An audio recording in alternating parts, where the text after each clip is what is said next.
당장 나가. 내 놈이 우리 농장을 망쳐놨어. 이탈리아 귀족도 반한다는 최고급 올리브 오일을 만드는 베르톨리 농장에서 아침부터 큰 소동이 일어났습니다. 120년 전통의 자부심을 한순간에 망쳐버렸다며 한국인 사위를 향해 장인이 노발대발하고 있는데요. 과연 무슨 일이 있었던 걸까요? 사연 바로 만나보겠습니다. 저는 토스카나 베르톨리 농장의 3대째 주인 안토니오라고 합니다. 우리 농장의 올리브 오일은 특별했어요. 새벽 이슬을 맞으며 올리브를 수확하고 200년 된 돌맷돌로 정성스레 압착하는 과정은 마치 예술과도 같았죠. 특히 우리 농장의 테라코타 항아리에서 숙성된 올리브 오일은 로마 교황청에서도 인정한 최고의 맛을 자랑했습니다. 오늘도 변함없는 최고급 올리브 오일이군요. 역시 베르톨리 농장은 다릅니다. 매일 아침 들려오는 고객들의 찬사는 제 자부심이었습니다. 할아버지께서 처음 이 땅을 일구시고 아버지를 거쳐 제게로 이어진 120년의 전통. 저는 단 하루도 농장을 떠나서 살 생각을 해본 적이 없었어요. 우리는 전통 방식을 고수했습니다. 다른 농장들이 현대식 기계를 도입할 때도 저는 단호하게 거부했죠. 전통을 지키는 것, 그것이 우리 가문의 경쟁력이었으니까요. 하지만 최근 몇 년 사이 상황이 급격하게 달라지기 시작했습니다. 특히 로렌초 농장이 최신식 설비를 들여오면서부터였어요. 수십억 원을 투자해 농장을 완전히 자동화했습니다.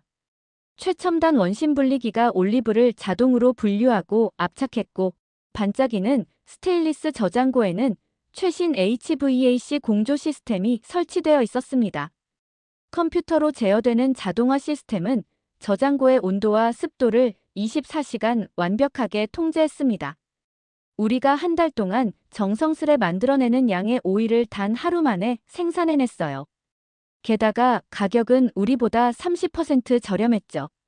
로렌초 농장 오일의 품질이 더 균일하고 신선해요. 유통기한도 더 길어서 좋아요. 이런 평가들이 하나둘 들려오기 시작했습니다. 30년 넘게 거래해온 로마의 레스토랑들도 하나둘 로렌초 농장으로 옮겨갔어요. 매출은 전년 대비 40% 감소했고 재고는 쌓여만 갔습니다. 그렇게 힘든 시기를 보내던 어느 날 더 큰 충격이 저를 기다리고 있었습니다. 햇살 좋은 테라스에서 아침 식사를 하던 중 하나뿐인 외동딸 엘레나가 조심스럽게 입을 열었죠. 아빠, 결혼하고 싶은 사람이 생겼어요. 커피잔을 들어 올리며 미소 지었습니다. 마침내 우리 농장을 이어갈 사위를 맞이하는구나 싶었거든요. 하지만 다음 순간 엘레나의 말은 저를 충격에 빠뜨렸습니다. 그 사람은 한국 사람이에요. 순간 제 심장이 멎는 것 같았습니다. 아빠, 그 사람 밀라노 공과대를 졸업하고. 엘레나의 말은 제 귀에 들어오지 않았습니다. 밀라노 공과대니 건축 엔지니어니 그런 게 중요한 게 아니었어요. 저는 우리와 같은 문화를 가진 사람, 최소한 이탈리아 사람을 사위로 맞이하길 바랐습니다. 동양에서 온 낯선 남자라니요. 같은 문화는커녕 올리브 나무 하나도 제대로 알지 못할 이방인에게 제 딸을 준다는 건 마치 평생 모아온 보물을 도둑 맞는 것과 다름없었습니다. 절대 안 돼. 우리 가문의 전통과 가치도 이해하지 못하는 외국인에게 내 딸을 줄 순 없어. 하지만 딸은 제 반대를 무릅쓰고 결혼을 강행했고 자식 이기는 부모 없다고 저는 결국 승낙할 수밖에 없었죠. 허락은 했지만 마음속에는 여전히 응어리가 남아있었습니다. 농장 경영도 어려워지고 딸의 일도 마음대로 되지 않아 가슴이 답답했습니다. 스트레스가 쌓여서 그런지 잠도 제대로 오지 않고 몸도 예전 같지 않았어요. 제 마음을 달래는 유일한 위안은 매일 새벽 가장 먼저 농장에 나와 올리브 나무들을 살피는 일이었습니다. 하지만 점점 가슴이 답답하고 숨이 가빠지는 증상이 잦아졌어요. 처음에는 단순한 피로라고 생각했지만 날이 갈수록 증상은 심해졌습니다. 차가운 겨울바람이 옷깃을 파고들었고 하늘은 잿빛이었어요. 그날 아침도 여느 날과 다름없이 저장고를 점검하러 나섰습니다. 그런데 저장고로 가는 길목에서 갑자기 숨이 가빠졌습니다. 발걸음이 무거워지더니 심장이 크게 요동쳤고 시야가 흐려졌죠. 올리브 나무들이 흐릿하게 흔들렸고 그대로 차가운 땅바닥에 쓰러졌습니다. 흐릿한 의식 속에서 들려오는 심전도 소리. 그리고 따뜻한 손길이 느껴졌어요. 눈을 떴을 때 엘레나가 눈물을 글썽이며 제 손을 잡고 있었죠. 아빠, 2달 동안 의식이 없으셨어요. 엘레나의 말에 세상이 멈춘 듯 했습니다. 의사는 과로와 고혈압이 겹치면서 뇌혈관이 터졌다고 했어요. 다행히 출혈이 심하지 않아 수술은 피했지만 뇌 부종으로 긴 시간을 의식 없이 보냈다고 합니다. 농장은 목이 메어 겨우 이 말만 나왔습니다. 걱정 마세요. 출하도 문제없이 진행됐고 주문량도 잘 맞추고 있어요. 모두들 최선을 다하고 있답니다. 엘레나의 차분한 목소리에 고개를 끄덕였지만 가슴 한켠이 무거웠습니다. 30년 동안 농장의 모든 것을 직접 챙겨왔는데 해 뜰 때부터 저녁 늦게까지 농장의 구석구석을 살피는 게 제 삶이었죠. 누군가에게 맡기느니 차라리 제가 혼자 하는 게 나았습니다. 2달 만에 병원을 나섰습니다. 농장으로 향하는 차 안에서 엘레나가 걱정스러운 눈빛으로 절 바라봤어요. 손끝은 여전히 저릿했고 다리는 제 다리가 아닌 것처럼 무거웠습니다. 하지만 지금은 그런 게 중요하지 않았어요. 제가 없는 동안 농장이 어떻게 돌아갔는지 그것만이 걱정되었습니다. 농장에 도착하자마자 낯선 기운이 느껴졌어요. 뭔가가 달라져 있었습니다. 직원들은 제가 저장고 쪽으로 발걸음을 옮길 때마다 이상한 핑계를 대며 저를 다른 곳으로 이끌려 했죠. 사장님, 이번 주 주문서부터 확인하시는 게 어떨까요? 새로 들어온 올리브 묘목이 있는데 한번 보시겠습니까? 120년 동안 이어온 가업에서 저는 늘 모든 것을 손바닥 보듯 꿰뚫고 있었습니다. 직원들의 수상한 행동은 분명 뭔가 일이 벌어졌다는 신호였죠. 특히 30년간 함께 일해온 마르코의 떨리는 눈빛이 심상치 않았습니다. 결국 저장고로 향했습니다. 무거운 철문을 여는 순간 낯선 공기가 확 밀려왔어요. 테라코타 항아리들 사이로 새로운 설비가 설치되어 있었고 벽면에는 이상한 기계들이 줄지어 있었습니다. 하지만 가장 충격적인 건 120년 동안 단 한 번도 바뀐 적 없던 저장고의 바닥이 완전히 뜯겨져 있다는 것이었어요. 도대체 이게 무슨 짓이야? 바닥에서는 은은한 온기가 올라오고 있었습니다. 테라코타 항아리가 놓인 석조 바닥은 늘 서늘했어요. 120년 동안 변한 적이 없었죠. 그 서늘함이 오이를 신선하게 유지하는데 필수적이었습니다. 그런데 지금은 따뜻했어요. 직원들은 저를 피해 눈을 내리깔았습니다. 그때 제 사위 도훈이 앞으로 나섰어요. 제가 했습니다. 장인어른. 도훈의 목소리는 차분했지만 그의 눈빛에는 이전에 본 적 없는 단호함이 보였습니다. 제가 병원에 있는 동안 도훈이 농장 일을 도왔다고 했습니다. 평소에는 한 발짝도 들여놓지 않던 사위였는데 엘레나가 매일 밤 뜬 눈으로 지새우는 걸 보고 나섰다더군요. 겨울이 깊어지면서 저장고 온도가 불안정해지자 더는 지체할 수 없다고 판단했나 봅니다. 솔직히 도훈이 나서지 않았다면 농장이 큰 위기를 맞았을지도 모릅니다. 제가 의식을 잃은 상황에서 마르코와 다른 직원들은 중요한 결정을 내리지 못했을 테니까요. 사위의 도움이 필요했다는 건 인정합니다. 하지만 이건 절대 용납할 수 없는 일이었어요. 120년의 전통이 한순간에 무너져버린 것만 같았습니다. 가슴속에서 분노가 치밀어 올랐어요. 선무당이 사람 잡는다더니 올리브의 이응자도 모르는 문외한이 설쳐된 것이 분명했습니다. 당장 모두 철거해. 원래대로 돌려놓으라고. 제 고함 소리가 저장고에 메아리 쳤습니다. 하지만 도훈은 의외로 침착했어요.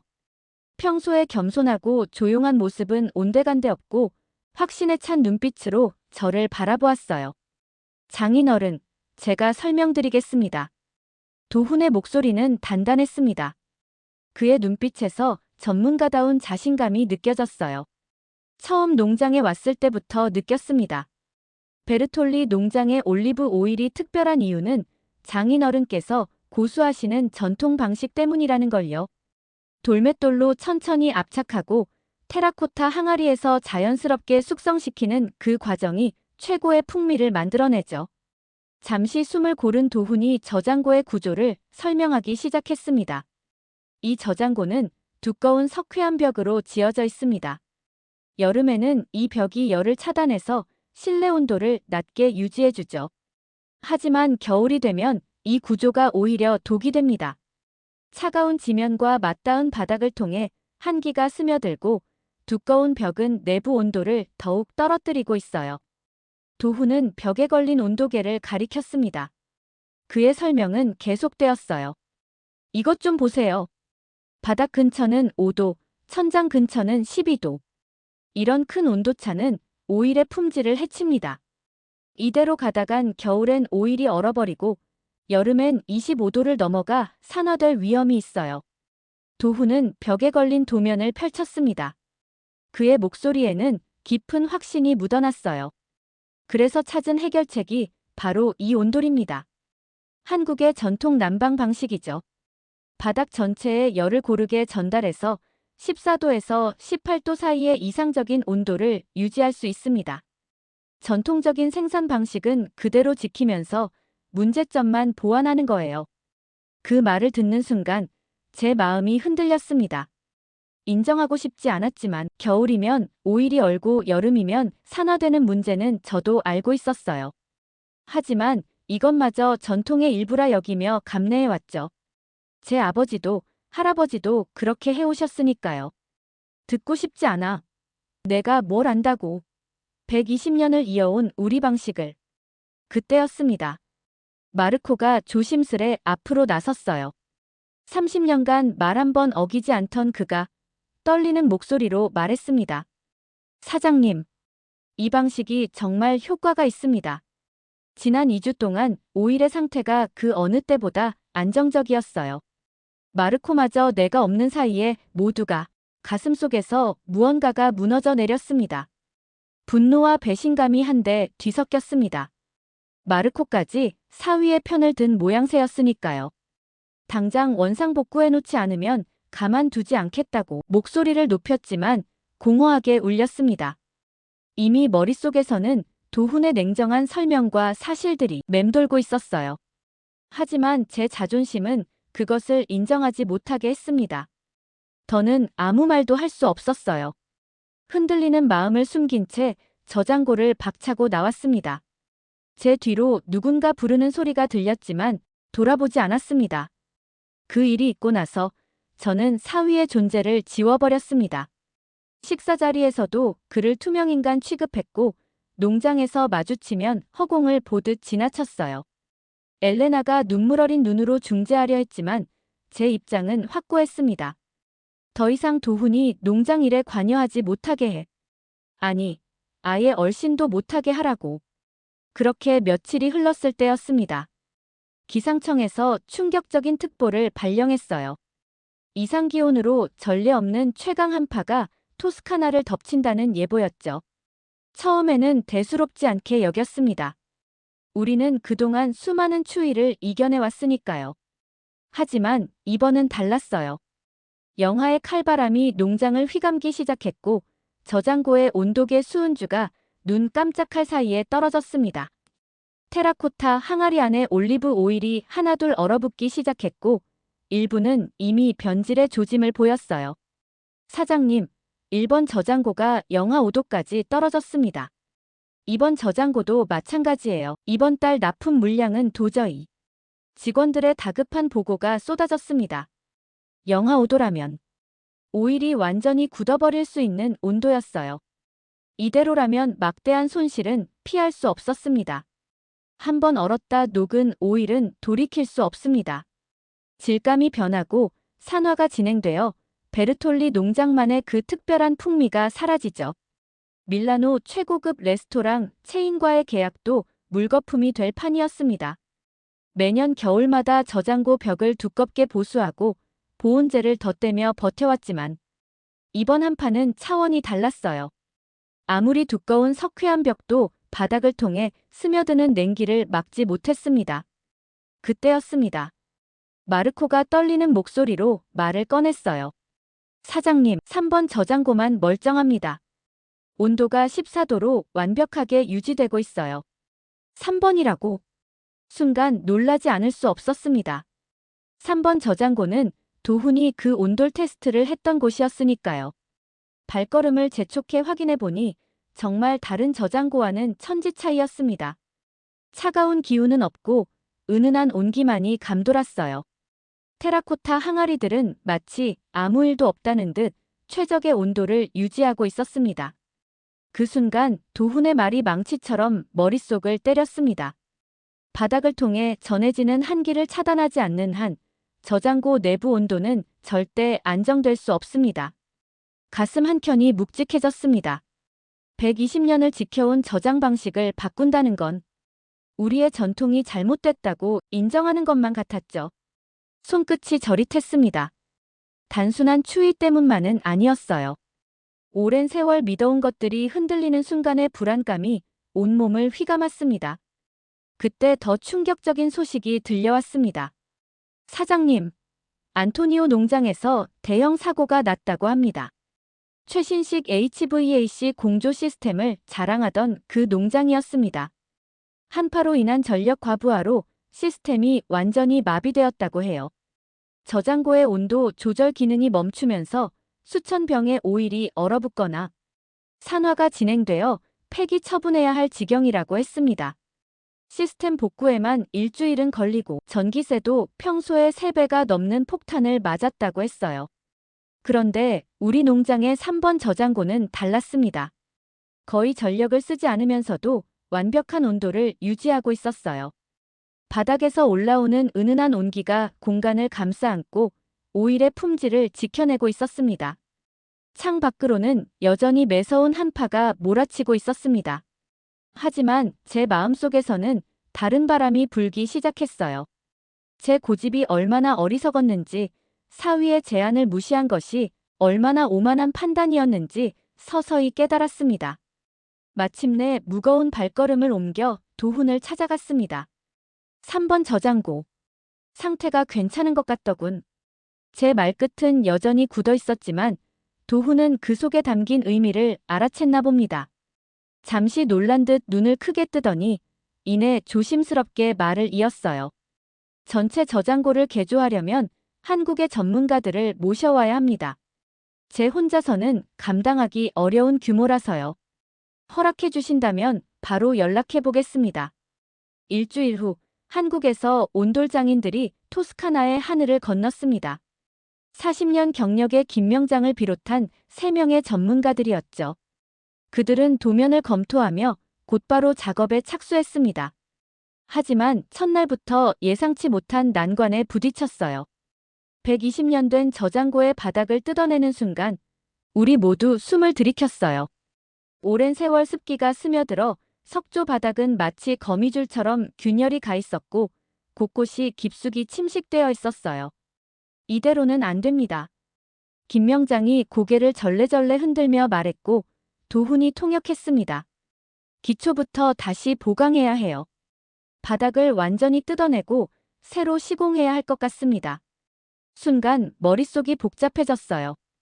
공사 기간이 늘어난다면 주문량 맞추는 것도 그만큼 어려워질 테고 추가 비용도 만만치 않을 테니까요. 한파는 계속되고 있었고 더 이상의 지연은 치명적일 수 있었습니다. 다른 방법은 없는지 제가 묻자 김명장은 잠시 생각에 잠겼습니다. 도훈이 무언가를 한국어로 물었고 두 사람은 열띤 토론을 벌였어요. 장인어른, 도훈이 제게 돌아섰습니다. 김명장은 천천히 말했고 도훈이 통역했어요. 이런 상황이라면 완전한 재시공보다는 이탈리아의 전통 석조 보강 기술로 바닥을 먼저 안정화시키고 그 위에 한국식 온돌 시스템을 결합하는 방식을 제안하고 싶습니다. 두 나라의 기술이 만나는 거죠. 그렇게 우리 지역 목수들과 한국의 장인들이 손을 맞잡았습니다. 말은 통하지 않았지만 손짓과 발짓으로 때로는 도훈의 통역으로 서로의 기술을 이해해갔죠. 가장 어려웠던 건 테라코타 항아리와 온돌의 균형이었습니다. 열이 너무 세면 오일이 변질될 수 있고 너무 약하면 무용지물이었죠. 김명장은 이를 위해 특별한 설계를 제안했습니다. 열이 고르게 분산되도록 방열판을 깔고 온도 조절 센서를 설치하겠습니다. 이렇게 하면 항아리 전체가 마치 살아 숨쉬듯 일정한 온도를 유지할 수 있어요. 매일 아침 작업 현장을 찾았습니다. 처음엔 불안했지만 두 나라 장인들의 손놀림을 지켜보며 점차 안심이 됐어요. 우리 목수들은 한국의 온돌 기술에 감탄했고 한국 장인들은 이탈리아 전통 석조 기법의 정교함에 찬사를 보냈습니다. 놀랍습니다. 김명장이 말했습니다. 이탈리아 테라코타가 온돌과 이렇게 잘 어울릴 줄은 몰랐어요. 열을 품는 성질이 있어서 효율이 30%나 높아졌습니다. 시스템이 가동되자 놀라운 변화가 시작됐습니다. 한파 속에서도 우리 저장고만은 완벽한 온도를 유지했어요. 매일 아침 도훈과 함께 점검하면서 새로운 발견을 했습니다. 보세요, 장인어른. 도훈이 데이터를 가리켰습니다. 숙성 단계마다 다른 온도가 필요한데 온돌은 이런 섬세한 조절이 가능합니다. 초기는 15도, 중기는 13도, 후기는 14도로요. 실제로 저장고 안에서는 작은 기적이 일어나고 있었어요. 바닥의 온기가 테라코타 항아리를 감싸한 듯 순환하면서 오일은 그 어느 때보다 깊은 맛을 더해갔습니다. 더욱 놀라웠던 건 전기 사용량이었어요. 안토니오 농장의 3분의 1 수준이었어요. 온돌의 추결 효과 덕분에 한 번 데운 열이 마치 어머니의 품처럼 오래도록 저장고를 따뜻하게 지켜주었기 때문입니다. 시장의 반응은 폭발적이었습니다. 한파로 인해 다른 농장들이 생산을 중단하거나 품질 문제를 겪을 때 우리 농장의 오일만이 한결같은 품질을 자랑했어요. 주문은 전월 대비 50% 급증했고 특히 미슐랭 스타 레스토랑들의 러브콜이 이어졌습니다. 세계적인 언론에서 우리 농장의 이야기를 주목하기 시작했습니다. 동양의 지혜로 혁신을 이룬 토스카나의 전통 농장이라는 헤드라인이 전 세계를 돌았어요. 특히 한국 전통 온돌의 과학적 원리가 집중 조명을 받았죠. 프랑스의 저명한 건축학자 피에르 교수는 우리 농장을 방문한 후 놀라운 분석을 내놓았습니다. 온돌은 단순한 난방 시스템이 아닙니다. 열역학의 원리를 완벽하게 구현한 과학 기술이죠. 바닥의 추결과 방열 그리고 자연스러운 대류 현상이 마치 교과서처럼 정교하게 설계되어 있습니다. 현대의 HVAC 공조 시스템과 비교했을 때 온돌은 60% 적은 에너지로 더 안정적인 온도 유지가 가능했습니다. 에너지 위기와 기후 변화가 전 지구적 문제로 대두되는 지금, 이는 단순한 수치 이상의 의미를 가졌죠. 유럽 전역의 올리브 농장들과 와이너리에서 우리의 시스템을 벤치마킹하기 시작했습니다. 스페인의 올리브 농장들, 프랑스의 와인 저장고에서도 온돌 도입을 검토했어요. 한국식 온돌 시스템은 하나의 브랜드가 되어갔고 우리 농장은 그 혁신의 상징이 되었습니다. 마지막 방문에서 김명장은 눈시울을 붉히며 말했어요. 우리 선조들의 지혜가 세계적으로 인정받는 것을 보니 가슴이 뭉클합니다. 온돌이 이탈리아 전통 농가의 미래가 될 줄은 꿈에도 몰랐습니다. 이제 사람들은 단순히 올리브 오일을 사러 오지 않아요. 그들은 전통과 혁신이 완벽한 조화를 이룬 미래 농업의 모델을 보러 옵니다. 매출은 전년 대비 200% 증가했고 에너지 비용은 65% 절감되었죠. 어느 날 저녁 도훈이 조용히 제게 다가왔습니다. 그의 눈빛에서 그동안의 여정을 함께 걸어온 동반자로서의 깊은 신뢰가 느껴졌습니다. 그가 말을 건넸을 때 저는 이미 그가 하려는 말을 알고 있었어요. 전통과 혁신의 조화, 문화를 넘어선 지혜의 융합. 이 모든 것을 우리는 함께 이루어냈습니다. 도훈에 보면서 제 마음속에는 감사함이 일었습니다. 처음에는 배척했던 이방인이 오히려 우리 농장의 미래를 열어준 것이니까요. 이 젊은 한국인이 가져온 지혜가 우리의 전통을 더욱 풍요롭게 만들었다는 사실에 감동했습니다. 그는 단순히 온돌이라는 기술을 전해준 것이 아니라 진정한 혁신의 의미를 가르쳐 준 것입니다. 이제는 자신 있게 말할 수 있어요. 우리 농장은 120년의 전통을 지켜냈을 뿐만 아니라 수천 년을 이어온 또 다른 전통의 지혜를 더해 새로운 역사를 써내려가고 있다고 말입니다. 처음에는 낯설게만 느껴졌던 동양의 기술이 이제는 우리 농장의 자랑이 되었어요. 전통을 고수한다는 것은 과거에 머무르는 것이 아니라 과거의 지혜를 더해 더 나은 미래를 만들어가는 것임을 이제야 깨달았습니다. 이것이야말로 진정한 혁신이자 우리 가문의 새로운 자부심입니다. 오늘의 사연 어떠셨나요? 여러분의 마음에 따뜻한 온기를 전해드렸기를 바랍니다. 영상이 좋으셨다면 많은 응원의 댓글 부탁드려요. 구독과 좋아요는 영상을 전하는 저에게 큰 힘이 됩니다. 다음에 좋은 영상으로 또 찾아뵙겠습니다. 늘 건강하세요.